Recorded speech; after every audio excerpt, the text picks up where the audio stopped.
I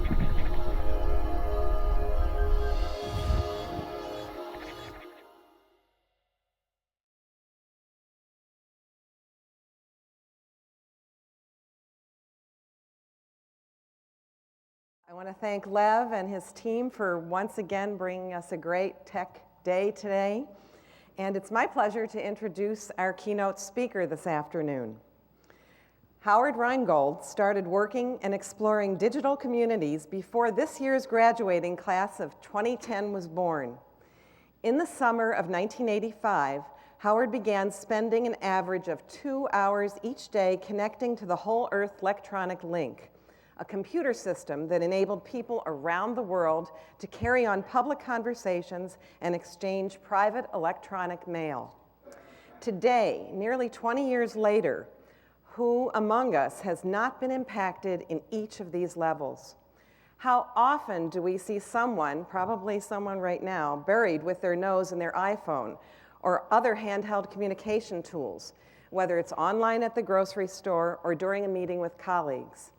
How many of today's college students can survive even 24 hours without constant access to their friends via chat, text, or Facebook?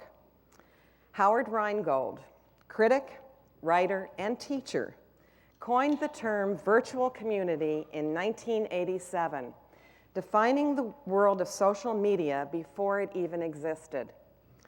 Rheingold has a proven record of accurate technology and social forecasting, over 2 decades of syndicated columns, best-selling books, and pioneering online enterprises.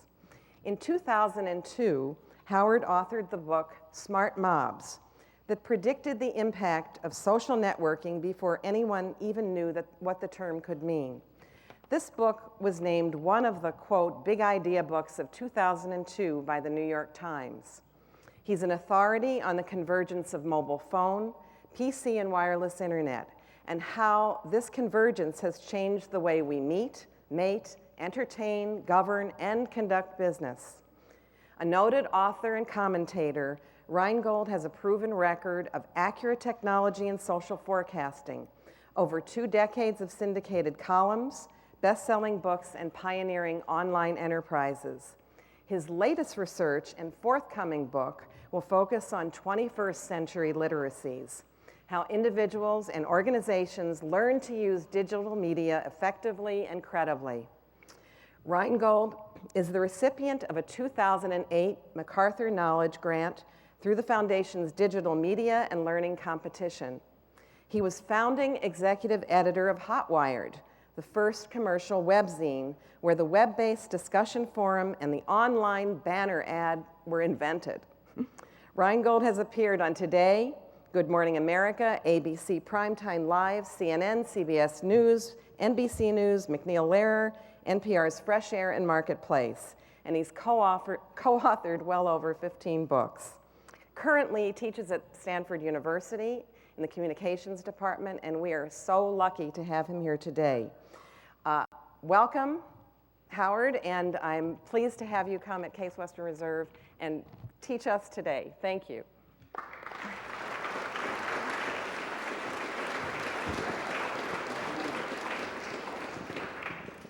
Thank you.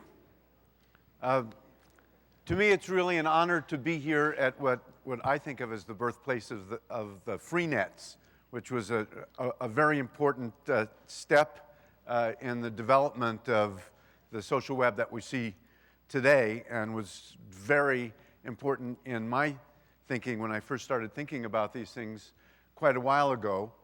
I'm pretty new to classroom teaching. I started teaching about 5 years ago. I felt the call to begin talking with students about so many of the important issues that our use of social media and their use of social media bring up around identity, community, collective action, public sphere, social capital. Really a great opportunity to teach a truly interdisciplinary course. As I said, I'm pretty new to the classroom, about 5 years, and when I came into the the classroom. Of course, teaching a course about social media, it only makes sense to use those media. From the beginning, I was in a dialogue with my students about what are we doing here together in the classroom? Why are we going to all the trouble and burning all the carbon to be in the same place at the same time? After all, these students don't run home at 7 o'clock to watch their favorite television show. They TiVo it. If I want to lecture for an hour, why don't I just put it on YouTube? I didn't come into the classroom with a kind of magical thinking about social media in education, but in the spirit of inquiry about what was the unique affordances of the face-to-face classroom. And there's nothing like physical co-presence, at least so far. We can all see each other and hear each other, and there's a kind of prana that's only present when people are physically co-present with each other.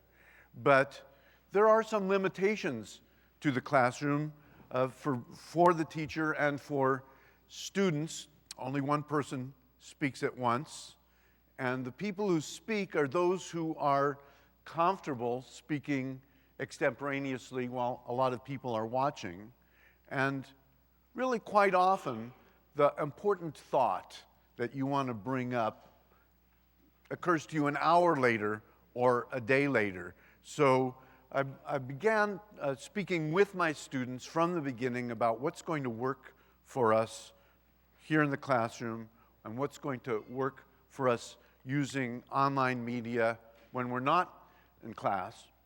So, as was mentioned in the introduction, I started writing about virtual communities in 1987. I started exploring the online world in the early 1980s.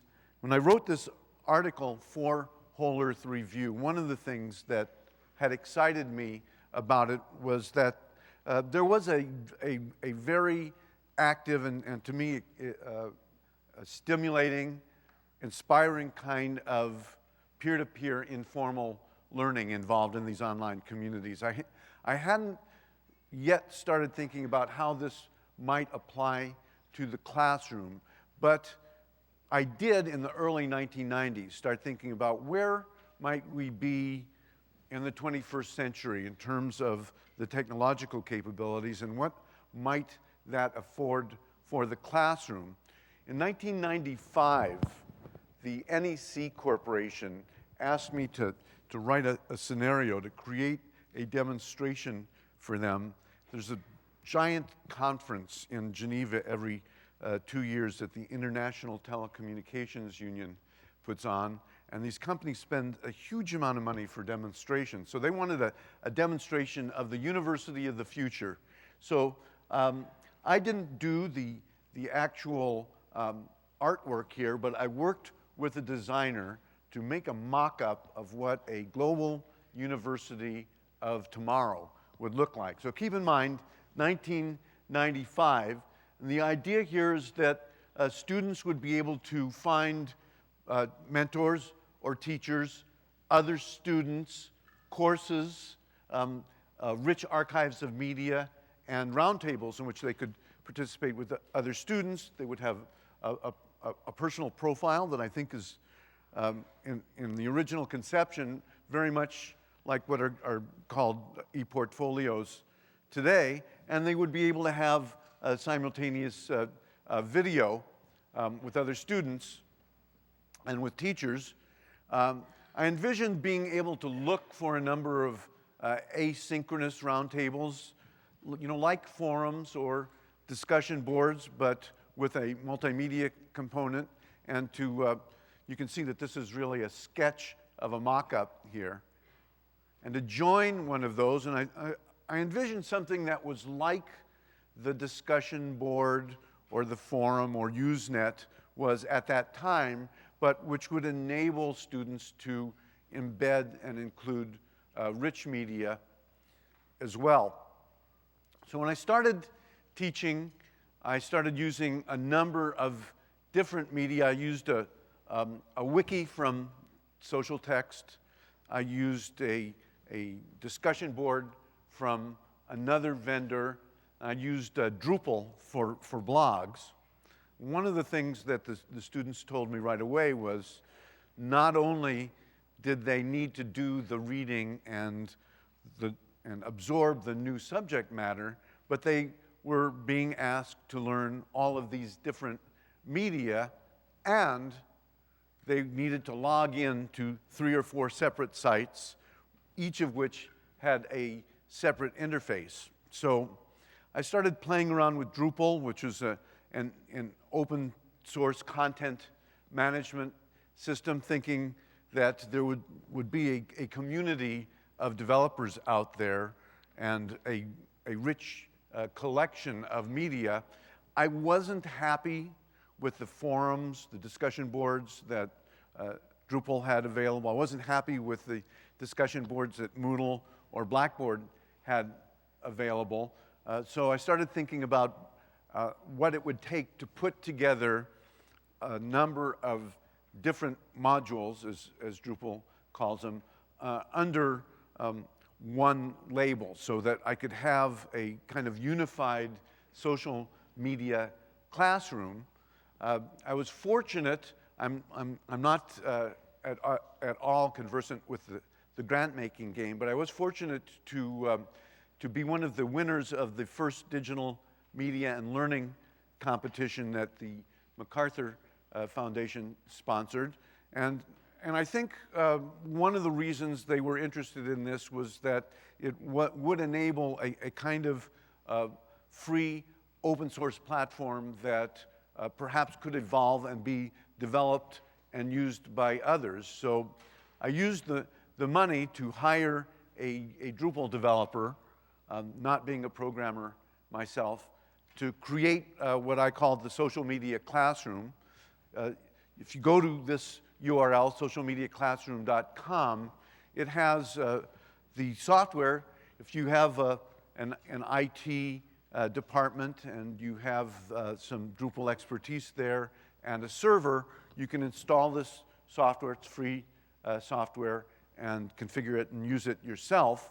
We also have a hosted instance for people who don't have the IT expertise. And I created what I learned educators call scaffolding for other teachers who wanted to use this but needed to learn how to use these different media in a teaching context. And as I developed how-tos and lesson plans for forums and blogging and wikis, I added those to the wiki that was associated with the social media classroom. The idea being that as I learned and as other educators learned how to use this in the classroom, of the context of the classroom, that we would be able to add those resources to this wiki and make it available to others. It's not immediately obvious how you use these media in teaching a particular subject. So it's been out for a couple of years, and it is beginning to be adopted by different schools. The University of California at Berkeley School of Information, by the way, I teach there as well. Students there have started adopting it, so this is their version of it, and they created something that they called the lecture page. So by using tags, they are able to bring together all of the teacher's lecture notes, the students' blog posts and forum posts and social bookmarks and wiki edits around a particular class session. So you can bring all of that material together under one of the tabs, and I'll explain how the tabs work. So this is what the forum looks like at the top level. I'm quite sure all of you have used discussion boards, so you know that this is a top level, and each one of these topics here has a number of different replies, and the classroom community is one of the discussion areas in the forum. So we can have the classroom community. We can have a number of discussions around collaborative projects. And in each of those, there's a thread.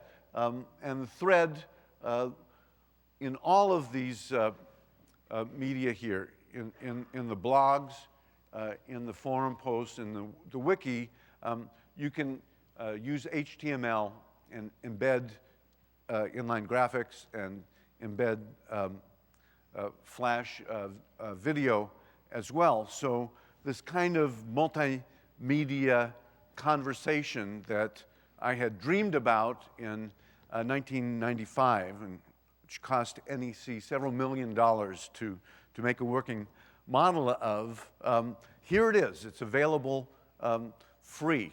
And I guess I really wouldn't have dreamed of that back then. One of the things that became immediately obvious is the difference between a forum and a blog in the classroom context has everything to do with voice. That a discussion board is really the collective voice of the class. And in many ways, that's new to students. They're used to performing for the teacher. They're used to writing papers. The professor sees it and marks it up. They're not really used to performing for and commenting to each other, and it's a little bit daunting at first, but then becomes pretty exciting. I think it's pretty clear that teaching each other, once they get into it, is a lot more exciting than sitting back and taking notes that they're going to regurgitate for the test. So this is what a blog post looks like. Blogs being the individual voice of a student or of the instructor. So we have the ability via these tabs at the top to switch from the wiki to the forums to the blogs. You can go from your individual reflection to a group discussion. And one of the things that I emphasize and that the students really become fired up about is that the group discussions are meant not to be performances, but to be a way of building knowledge together. That you don't only concentrate on having a well-informed post, but you concentrate on a post that refers to and builds upon what the other students have posted. The objective being to build something in which the discussion is greater than the sum of the individual posts. So I used chat as well. It's amazing that I started this in 2008, and chat is almost a little obsolete now in the sense that we're using Twitter for the same purpose, which is as a simultaneous back channel. During class, students discovered when I asked them to chat knowledgeably about the subject that we were discussing face-to-face, that it wasn't so easy to do. In fact, most of the time, the first time we try to do this, the classroom discussion sort of dies back, and the chat discussion sort of dies back. And I say, what's happening here? And we talk about that in the forum over the week. And almost every time what happens is the same thing. The confessions begin. And the confessions are that multitasking in the classroom really means paying less attention to the teacher or less attention to the other students. It seems like you can Facebook and play World of Warcraft and pay attention to the class, but if you're asked to chat knowledgeably about what's going on in real time, it turns out to be difficult. Not impossible. It is a skill or a literacy that can be learned. It isn't something that I think is appropriate all the time, but it's something that works some of the time. We're using Twitter for that purpose now, and Twitter has some advantages. You can use hashtags You can search on those hashtags and you can tease out different threads. You can use private communications and public communications simultaneously, as you can with chat. And another tab opens a wiki. And I'll talk about the syllabus as a wiki, as something that's a living document that changes and grows as we learn how we're using it.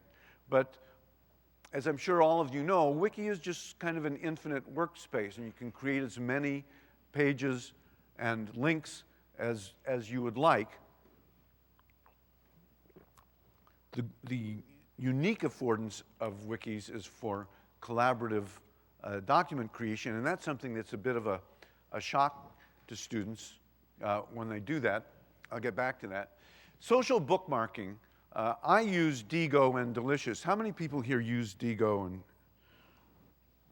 it's a tremendous tool, and I think that you could have a whole course on collective intelligence using social bookmarking. So this is kind of an on-ramp. I think ultimately what you want is to be able to mix and match the Web 2.0 tools that are available out there. But as I said, for many students, it's kind of confusing. In fact, I was surprised to learn that the first time I stood up in front of a class and said, here's the blog, expect you to start blogging reflectively. Here's the wiki, we're going to use that collaboratively, and we're talking about Stanford and Berkeley here. I got so many blank looks. I was surprised. My daughter is 25 years old. I assumed that the students were like my daughter and all her friends, and like me and all of my friends, and I had bought into this kind of mythology of the digital native, which I found out to be not very descriptive at all in general. There are always a few students in any class who know more than I do, and I try to identify them as quickly as possible so that I can start learning from them. In fact, if I know a required course, I'm going to teach the next quarter, I ask some of the teachers, okay, who are the extremely technically knowledgeable students, and I start meeting with them before the course starts to see what I can learn from them. And in fact, last year, one of the students insisted that for the journalism class, that the students create their own WordPress blogs on their own servers, and he taught me how to do that about a week before I taught the other students how to do that. But for the most part, I've stopped assuming that students know how to use these media, and I do a survey before the class starts so I can get some idea. And this probably will change, but at least for now and for the next few years, there's going to be a pretty wide variation among the students about what they know. Social bookmarking, I think, is new to more students than blogging is. We also mocked up a microblogging, Twitter-like feature. Again, the idea here is to create a kind of on-ramp to Web 2.0.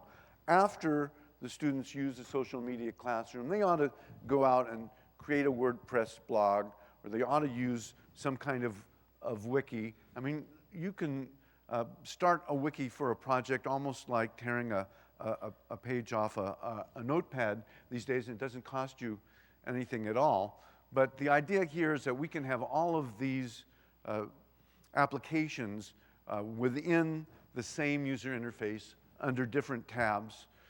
The graduate students at Berkeley that did the lecture page are going to create a Twitter-like microblogging application.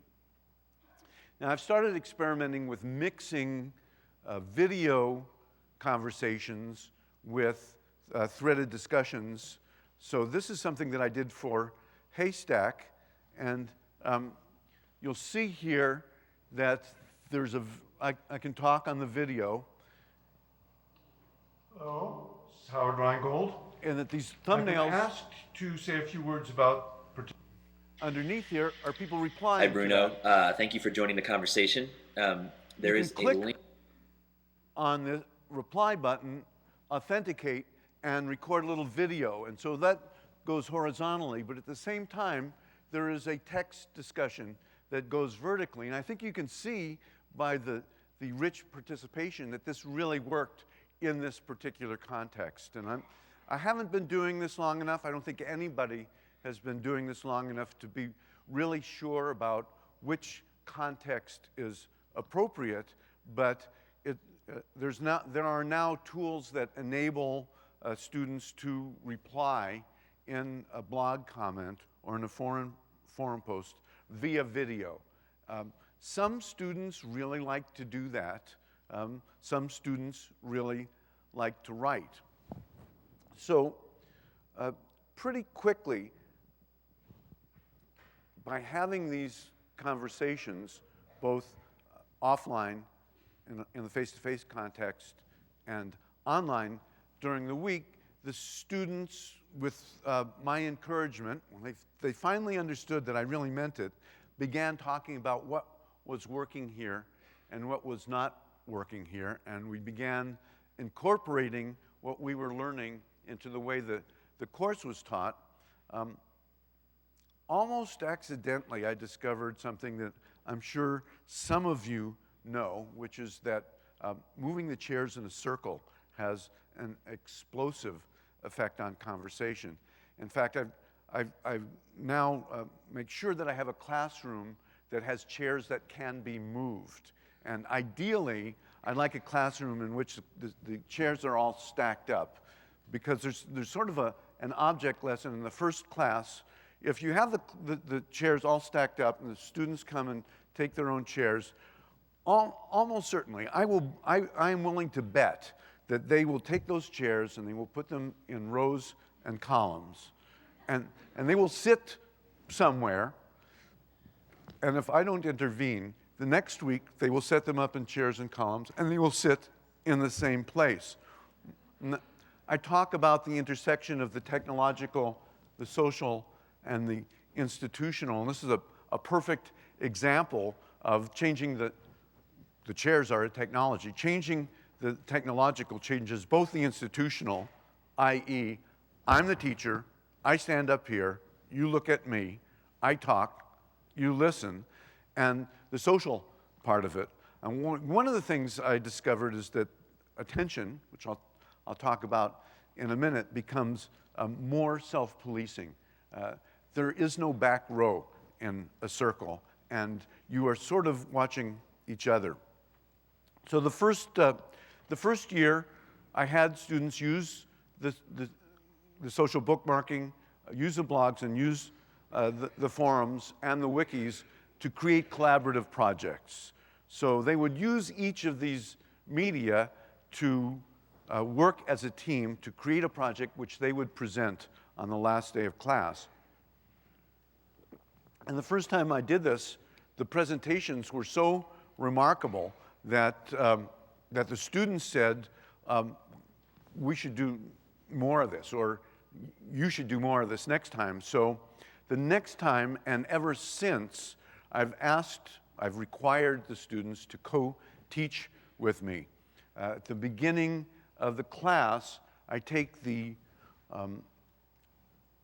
8 or 9 themes, if I'm teaching a quarter system, or the 13 or 14 class sessions if I'm teaching the semester system, and I write the name of the theme, community, identity, collective action, on the whiteboard around the room. I ask the students, require the students to read the syllabus before the first class, and when they come in, the first thing I ask them to do is to gravitate towards the theme that most engages them, and to kind of self-organize it so that there's roughly equal groups. And I ask those groups to start meeting to co-teach. They meet with me during office hours. Another thing I learned is that students don't come to office hours.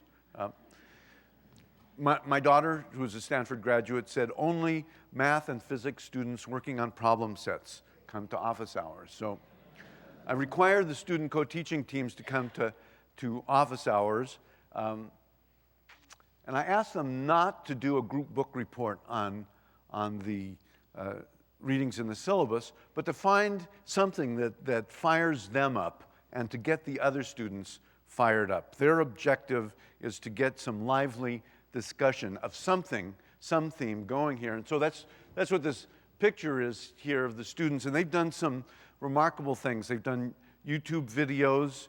They figured out how to use PowerPoint back when I allowed them to use PowerPoint to create a Jeopardy game about the theme. Ideally, and so far this has worked most of the time, if you can get the students competing with each other to kind of outdo each other week after week, it gets really exciting. They get fired up about it. They also see things from the point of view of the person standing up in front. And I'll get to that when I talk a little bit more about attention. So the co-teaching team, one of the things that the co-teaching team does is identify words and phrases that come up during the discussion or in the texts and to add them to the wiki in real time. And then during the week, between that class session and the next class session, the entire class is asked to fill in the definitions in the wiki and to edit each other's work and improve the definitions. And we end up with this lexicon that, if it was printed out, I would say it was 30 or 40 pages long. And at first, it's difficult. Students, again, are used to papers with their name on it that they give to the professor and which they get a grade on. I pose this as a social dilemma, as a collective action problem. I said, I'm not going to grade you on this, but all of you are going to have a turn co-teaching. And at the beginning of each class, last week's co-teaching team needs to summarize in 5 to 10 minutes what we talked about last time. But everybody spends 5 minutes working on the lexicon. It makes it so much easier for the co-teaching team. I didn't get a lot of action the first week, but the second week I showed the revision history so that everybody could see who had edited and who had not edited. And again, we didn't get to collective action until later in the term, but I said this is a collective action problem. It's possible for only a few people to edit and the rest of the people to free ride on it. But if you look at the revision history, you can tell whether the people who free ride are the same ones week after week. They actually caught on to it after the second week, and next year I'm going to use it as the final exam because I've always wanted to have the answer to the question, what's going to be on the final, to be, you tell me. So I'm going to ask the students to use the lexicon that they've created. I'm going to pose a number of narratives and ask them to write out narratives using as many words from the lexicon as they can in context. So at the beginning of each class, not only does the co-teaching team use the lexicon, but each one creates a concept map of the terms and ideas from the last time. So one of the things that the students told me when I asked how might we do this better is that we move from subject to subject very, very quickly. I mean, 1 week on the public sphere or social capital or community. I mean, that's something that sociologists have spent entire careers at. And then we're on to the next one. So the idea is to try to make connections between the things we talk about from week to week, and then finally, at the end, to try to make connections between the different concept maps. And in fact, one of the tabs on the wiki enables them to upload their concept maps.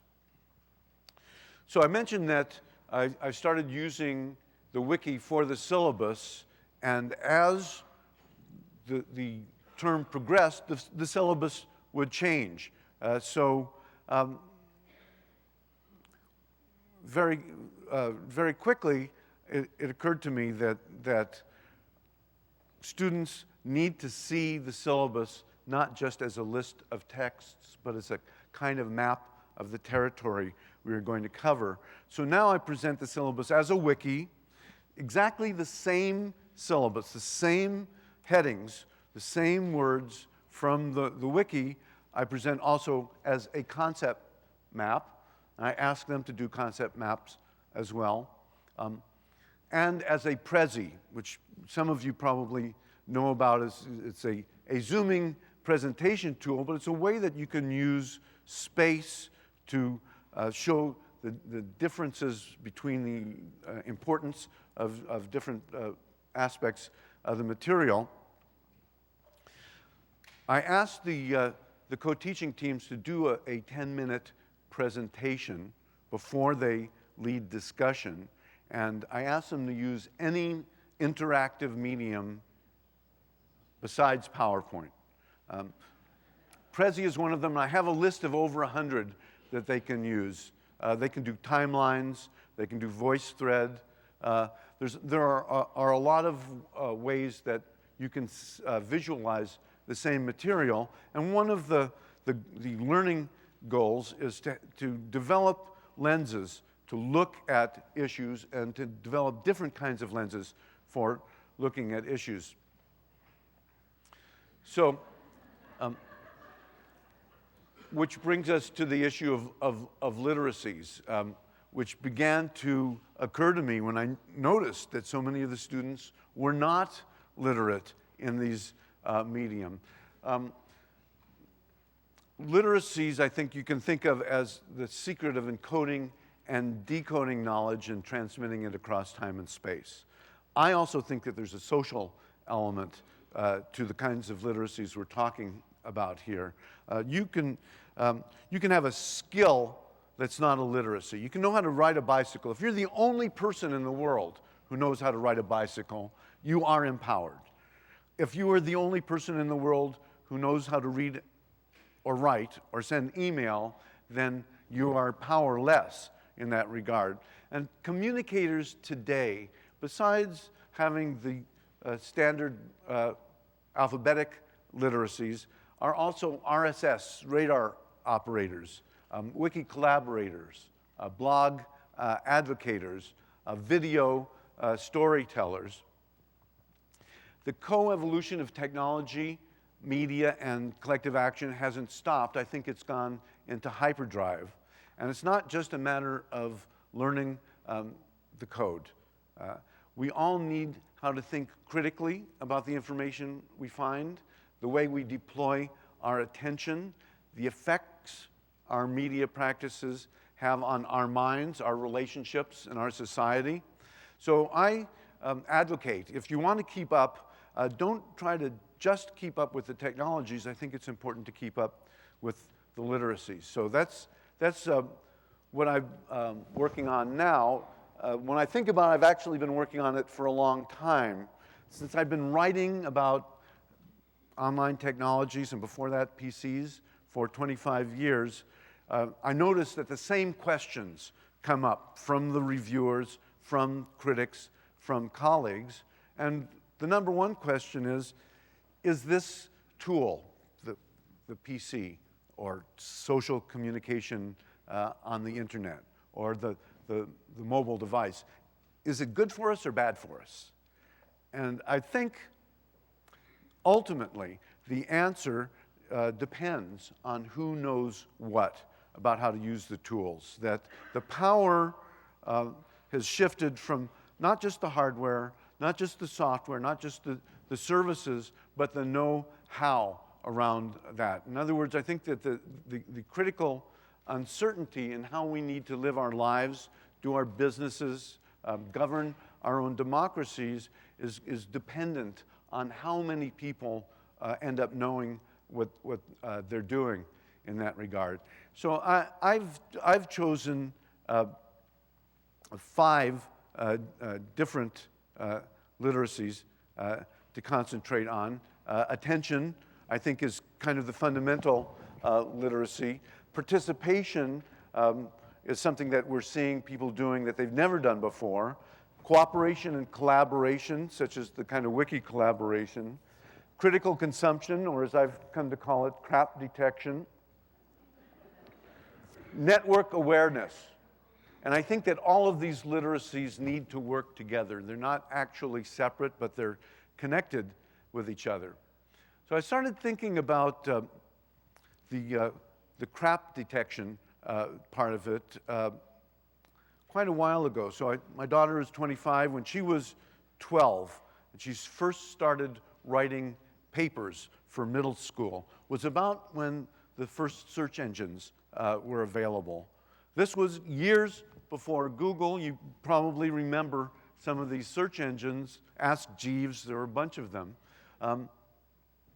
I saw that my daughter was using them to write her papers. She was getting books out of the library, and she was using search engines. So I sat down with her and said, look, when you get a book out of the library, you might disagree with its point of view, but if there's a factual claim made in that book, you can be pretty sure that someone was paid to check on that factual claim. If George Washington was born in 17, whatever it was, there was an editor and a copy editor who checked that.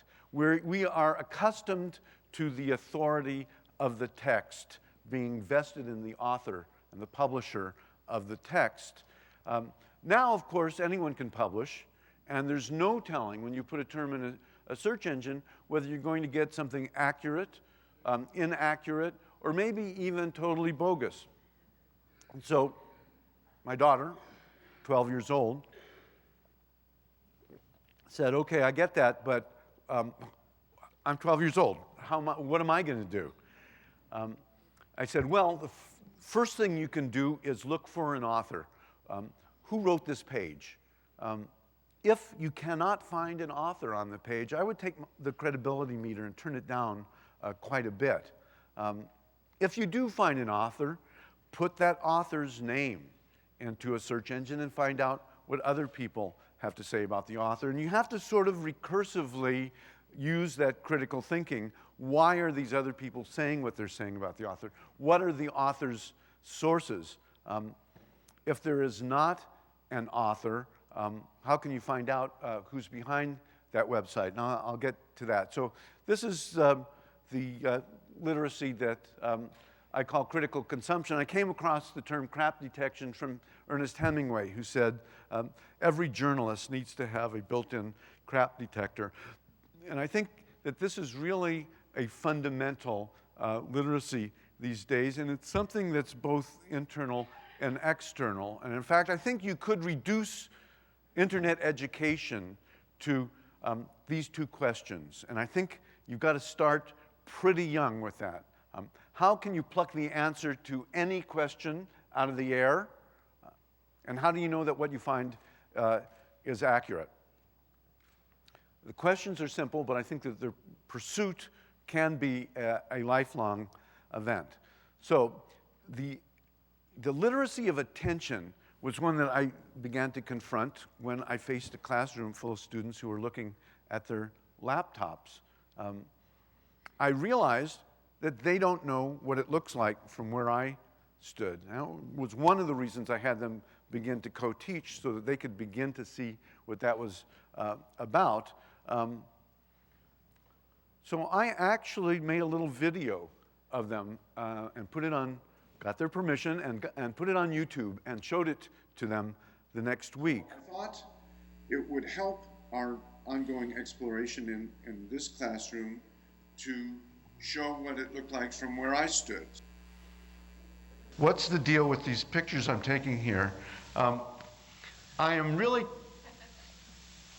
trying to develop some kind of curriculum about attention in general and about attention in the classroom specifically. And so a little shot of what it looks like from where I stand. I had a camera at the back of the class, and notice this student here. He switches from what I'm showing him to my video on YouTube, and then he goes to my home page while I'm talking.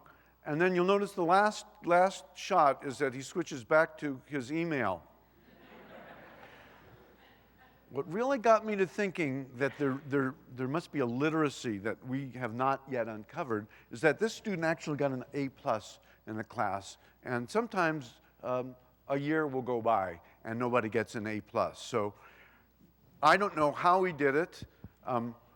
Is he just like someone who's born better at running? Or did he discover something that we can teach others? That's one of the things I'm inquiring about. I think how we deploy our attention is something that students really don't think about. So I do a number of probes in the classroom. One of them is when the co-teaching team is teaching, which is only for about a third of the class, they're the only ones to have their laptops open. Another probe is to, at Berkeley, I have a class of 50 or 60 students, and I say, okay, this week, only 5 of you can have your laptops open at any one time, and it's up to you to communicate about that silently. Another collective action problem. I also say, look, if you've got your laptop open and you're not using it, why don't you just go like this and make eye contact with me or with the co-teaching team so that we can see that that's what's going on. And then I talked about developing a social norm of taking your laptop and putting it under your chair from time to time. So the overall theme about this was not that I was going to police their attention, but that I was asking them to begin developing some mindfulness practices around it.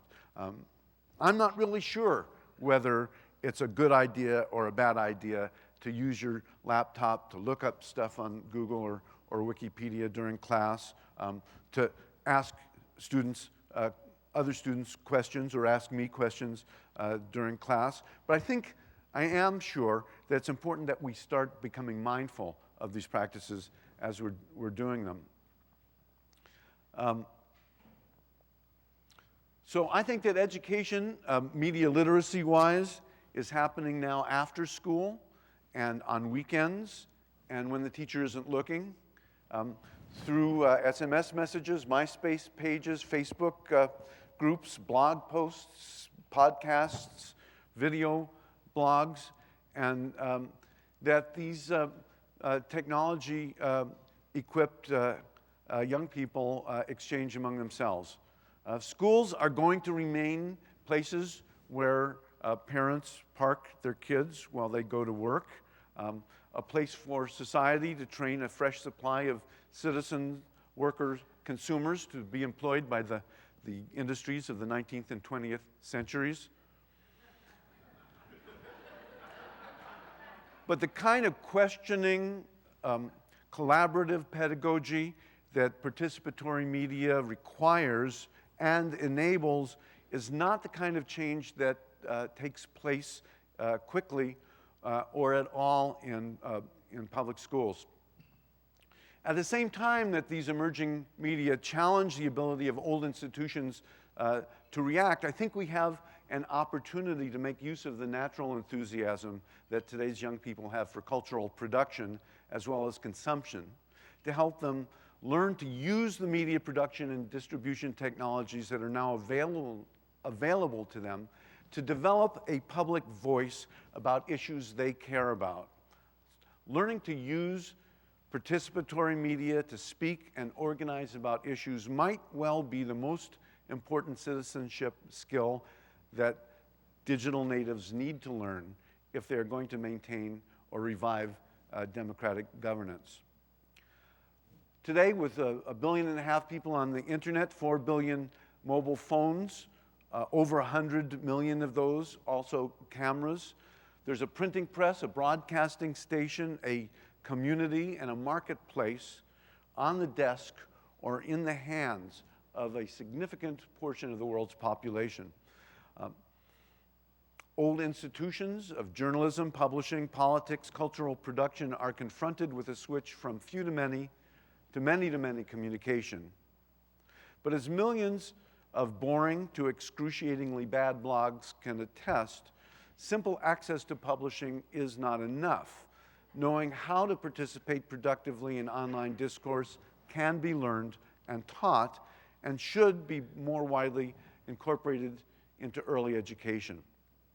Of course, the media available to adolescents today, from video camera phones to their own websites and laptop computers, are orders of magnitude more powerful than those available in the age of the desk-bound, text-only internet and dial-up speeds. Although the price of entry is dropping, there is still an economic divide. Nevertheless, I do think the main divide is not between the haves and the have-nots, but between those who know how and those who don't know how. A significant percentage of American youth are involved in creating as well as consuming digital media. According to the Pew Internet and American Life project, upwards of 90% of those between 12 and 17 in the USA are online in some way. Whatever else might be said of teenage bloggers, dorm room video producers, gamers, or those who maintain pages on social networks, it cannot be said that they are only passive media consumers. They seek, adopt, appropriate, and invent new ways to participate in cultural production. Constructivist theories of education, I learned, that exhort teachers to guide active learning through hands-on experimentation are not new. And neither is the notion that digital media can be used to encourage this kind of learning. But I think what is new is this huge population of young people who have learned to use new kinds of software before they started high school, who carry mobile phones, media players, game devices, and laptop computers, and know how to use them, and for whom the internet is not a transformative new technology, but a feature of their lives that has always been there, like water and electricity. Media production, that upwards of 90% of American young people are doing, differs from all other kinds of production because media, unlike other products such as steel or food or clothing, have the power to persuade, inspire, educate, and direct human thought, belief, and activity. Communities, movements, markets, societies, and civilizations are the products of the human talent for accomplishing complex tasks together. Incited by and coordinated through communication media. In Madrid, texters defied the government and tipped an election.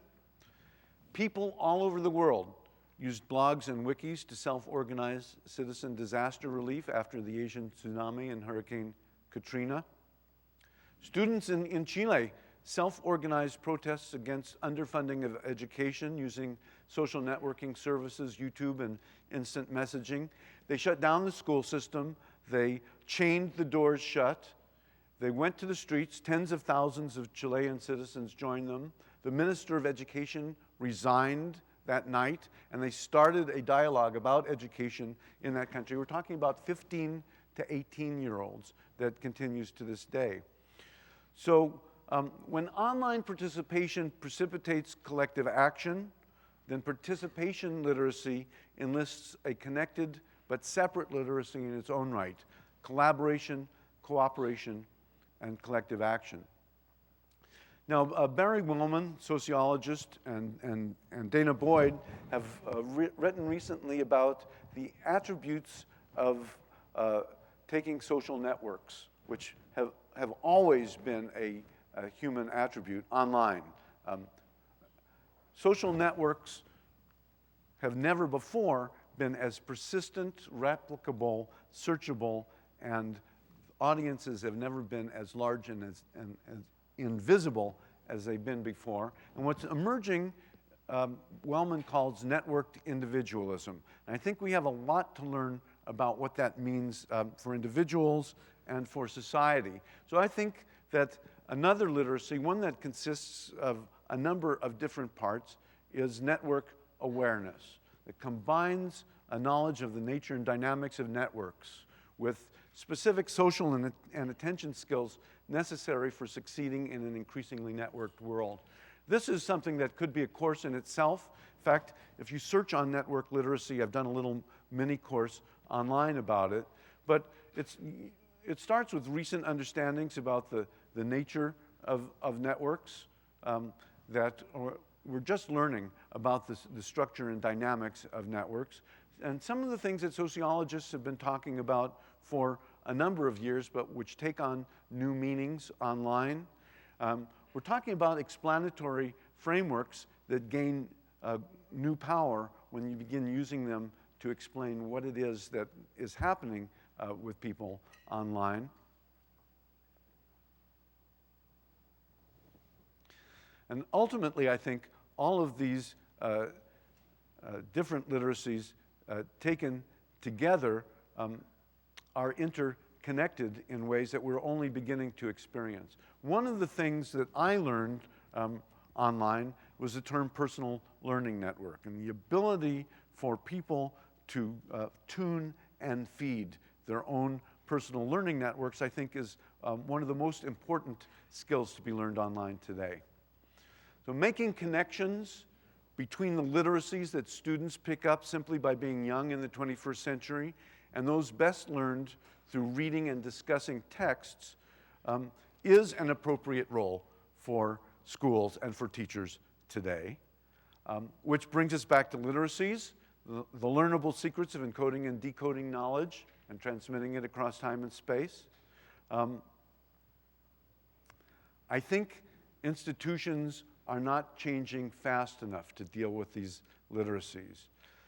I also think that the best way to encourage large-scale change at this time is to encourage those, like everybody in this room, who are willing to experiment. The tools are available. We're learning that in all of the workshops here today. The personal learning networks and best practices are out there to support you if you seek them. Experiment, inquire, share, involve, listen, assess, redesign, and evolve are the action verbs that come to my mind when I think about what to do. Social media are not always appropriate for teaching and learning. However, I am convinced that they aren't a gimmick or an add-on, but can be affordances for more engaging forms of learning that are entirely connected to the survival skills that students will require when they graduate. They're essential elements of the environment students live in today and will work in tomorrow. If we don't help students learn what to do with social media, we can be certain that social media will do things to them. So, I thank you for the gift of your attention. The number of people who haven't left is a great indicator. So if we have time for a couple of questions and answers, I'd be happy to take them.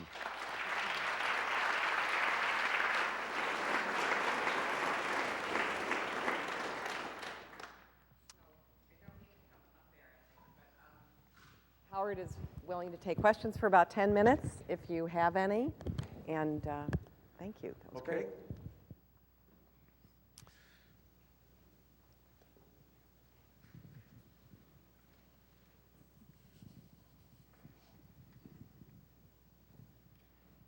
Recently, there's been some research on the negative cognitive effects of multitasking on students.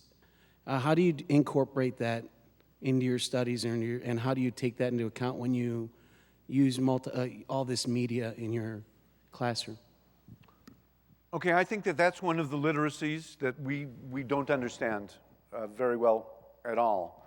The research that most people cite is that Cliff Nass's research, which was widely reported last summer, in which he demonstrates that multitaskers are actually not multitasking, they're task switching, and that task switching means degraded performance on each of the individual tasks. And interestingly, those who consider themselves to be good multitaskers are often worse at the individual tasks than others. Well, Cliff Nass's office is down the hall from mine, so we've had a lot of talks about this, and there are a couple of questions arise about the research, and he shares this question, which is the question, the research he's done have to do with competing tasks. What if all the tasks were related to the object of study? What if you're studying a subject and all the things you're switching among are related to that. He hasn't done that research yet, and we don't know. But to me, and I am a, I don't know what label to put on it. If they had ADHD diagnoses when I was a kid, I would have been medicated. I couldn't sit still. I did not want to do one thing and sit in a chair for an hour. And since it's me, I'm convinced that that's not necessarily wrong. It's just a different style. I think there's a hidden assumption in this multitasking is bad value judgment. And the assumption is that efficient completion of tasks is the most important goal. What if seeing overall patterns is a more important goal? So again, I don't know, and I don't think anybody knows. NASA's research and some of the other research is the first empirical research that we're beginning to see about this. I am pretty convinced that we are changing our brains by the way we use online media. Recent research on reading, there's a wonderful book called Proust and the Squid that got me to thinking about this, points out that the different parts of your brain that are involved in reading come from functions that have evolved for very different reasons biologically. There is no biological evolution of a reading mechanism. We force people to spend years when they are young learning by rote so that they can coordinate the part of their brain that recognizes patterns, the part that extracts semantic meaning, the part that arranges things in linear order. By coordinating those, by training our brains to do those, we learn to think in a different way. And our brains work in a different way, and literates think and see the world in a way that illiterates don't. And I'm convinced that the same is true of people who spend their days online, jumping from link to link, but we don't know how. Ultimately, I think, and that's what I'm pursuing now, can we get some kind of handle on this? Can we learn how to control the way in which our brains are being changed? I think it's important to start looking at the empirical research, because there were a good 20 years of armchair philosophizing about the internet before there was any empirical research at all. And secondly, I think we need to examine some of our hidden assumptions and values.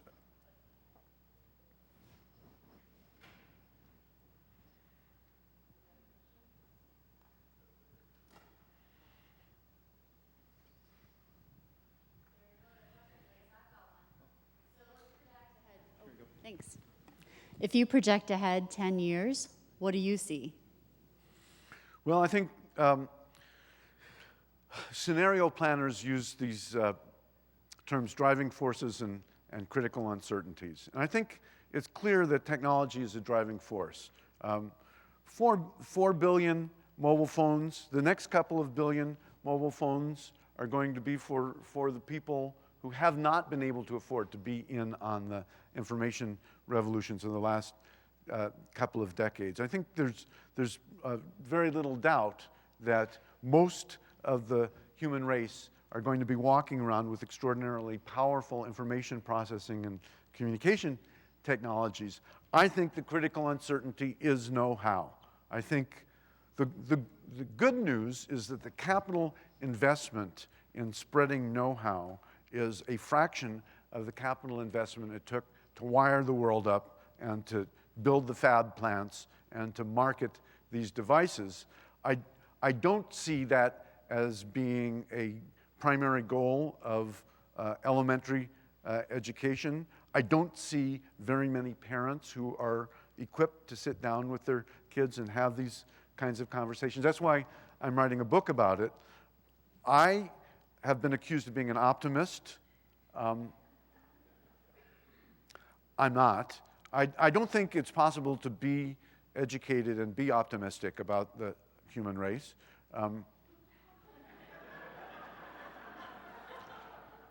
But I am hopeful, and that's a choice. So, you know, as a young person, I was a nihilist, but I think if you're an honest nihilist, you don't live to be an old person. And I also think that we are the descendants of a long line of people and organisms who have thought there must be some way out of this. And so I think that there must be some way out of this, and I don't think that the answer is technology alone. But I do think that the technology is both a big part of the problem and a big part of the solution.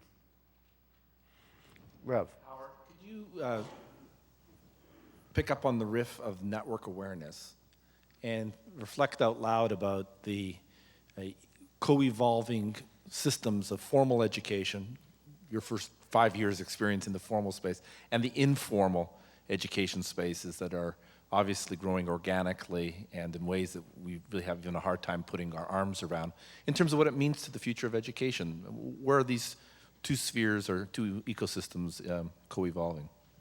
Well, I think in terms of the informal learning, the best work that's available now, which I think is really a great foundation, is the book by Mizuko Ito et al., Hanging Out, Messing Around, and Geeking Out, is what she calls this. But she's talking about the kinds of informal peer learning that young people are doing around many of the kinds of things that are frowned upon.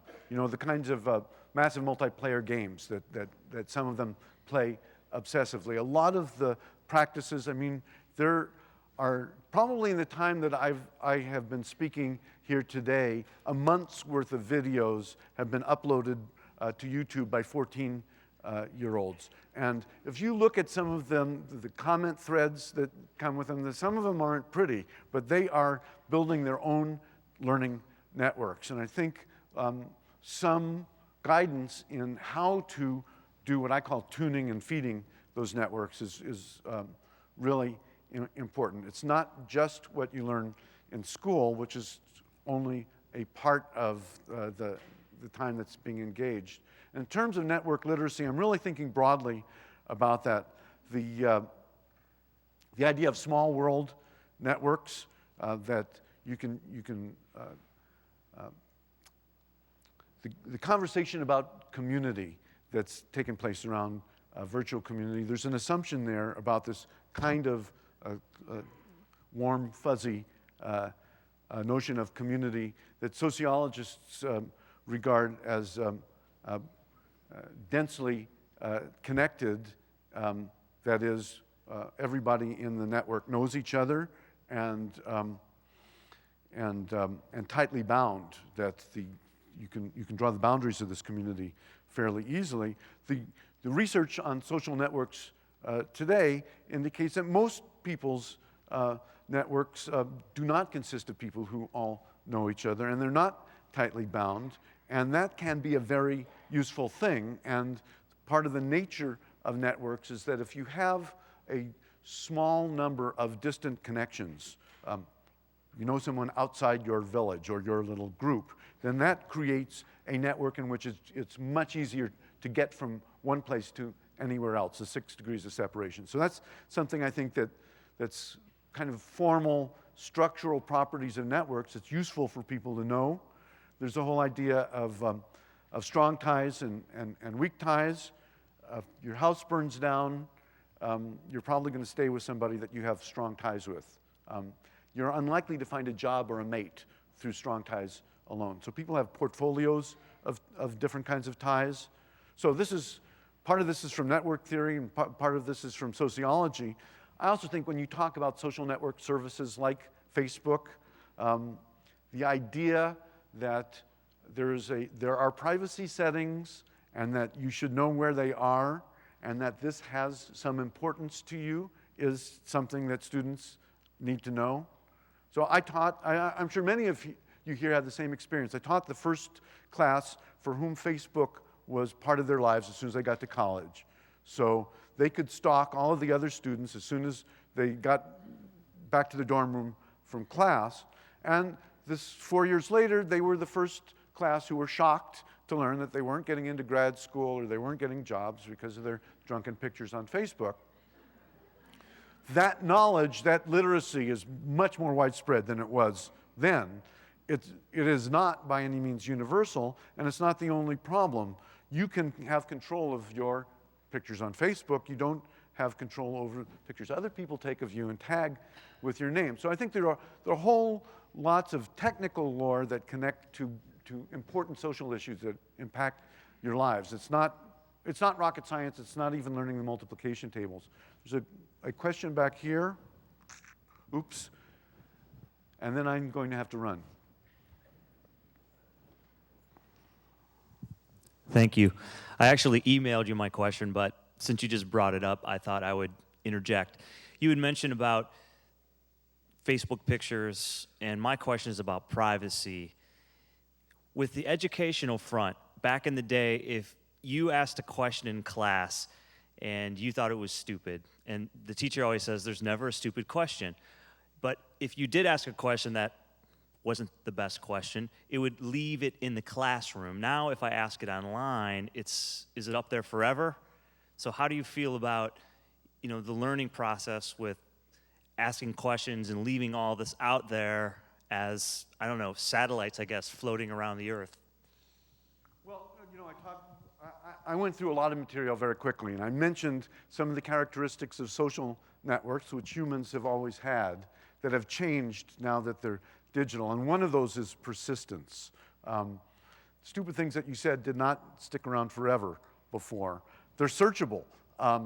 People can find them in ways that they weren't able before. So, I don't know what the answer to the social problem is, but I think that the educational solution is to make people aware of their digital footprints or their digital bodies. And certainly, again, with my daughter, she had the advantage that I had been thinking about these things early. So she got her first job because I'm sure part of it was that they Googled her and that what they found was favorable. And I made sure that happened when she was too young to take care of it themselves. So I think, before you do the first thing that has a digital trace, you need to think about what that's going to add up to.